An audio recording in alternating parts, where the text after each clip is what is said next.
Essula 45.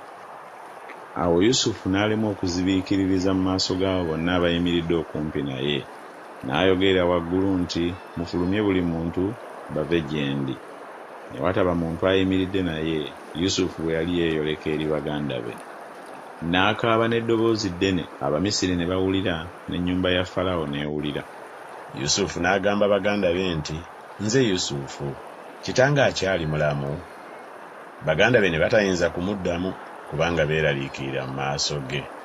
Yusufu n'agamba baganda be nti, "Munsemberere mbeegayiridde." Ne basembera. N'ayogera nti, "Nze Yusufu muganda wammwe gwe mwatunda e Misiri. Ne kaakano temunakuwala so temwesunguwalira kubanga mwantunda muno, kubanga Katonda ye yankulembeza mmwe okuwonya mu kufa. Enjala yakamaze mu nsi emyaka 2, era ekyasigaddeyo 5 gye batagenda kulimiramu newaakubadde okukungula.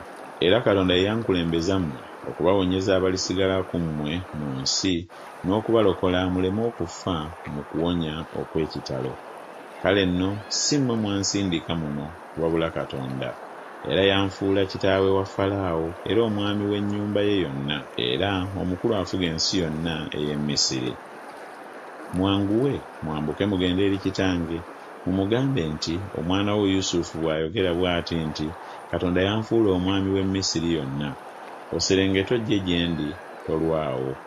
Era onootuulanga mu nsi ey'e Goseni, naawe onoobeeranga kumpi nange, gwe n'abaana bo, n'abaana b'abaana bo, n'endiga zo n'ente zo, ne byonna by'olina. Era naakuliisizanga eyo, kubanga ekyasigaddeyo emyaka 5 egy'enjala, oleme okwavuwala gwe n'ennyumba yo ne byonna by'olina. Era laba, amaaso gammwe galaba, era n'amaaso ga muganda wange Benyamini, ng'akamwa kange ke koogera nammwe. Era mulibuulira kitange ekitiibwa kyange kyonna mu Misiri bwe kiri, ne byonna bye mulabye, era mwanguwe muserengese kitange mumuleete wano." N'agwa muganda we Benyamini mu bulago, n'akaaba amaziga. Benyamini n'akaabira mu bulago bwe. N'anywegera baganda be bonna, n'akaabira ku bo. Oluvannyuma baganda be ne banyumya naye. N'ebigambo ebyo ne biwulirwa mu nnyumba ya Falaawo nti baganda ba Yusufu bazze, ne bisanyusa nnyo Falaawo n'abaddu be. Falaawo n'agamba Yusufu nti, "Gamba baganda bo nti, mukole bwe muti, muteeke ebintu ku nsolo zammwe, mugende muserengete mu nsi ya Kanani, mutwale kitammwe n'ennyumba zammwe, mujje ewange, nange ndibawa ebirungi eby'omu nsi y'e Misiri, era munaalyanga obugimu obw'ensi. Kaakano olagiddwa mukole bwe muti, mutwalire abaana bammwe abato ne bakazi bammwe amagaali mu nsi y'e Misiri, muleete kitammwe mujje. Era temulowooza bintu byammwe, kubanga ebirungi eby'omu nsi y'e Misiri byammwe." Abaana ba Isirayiri ne bakola bwe batyo.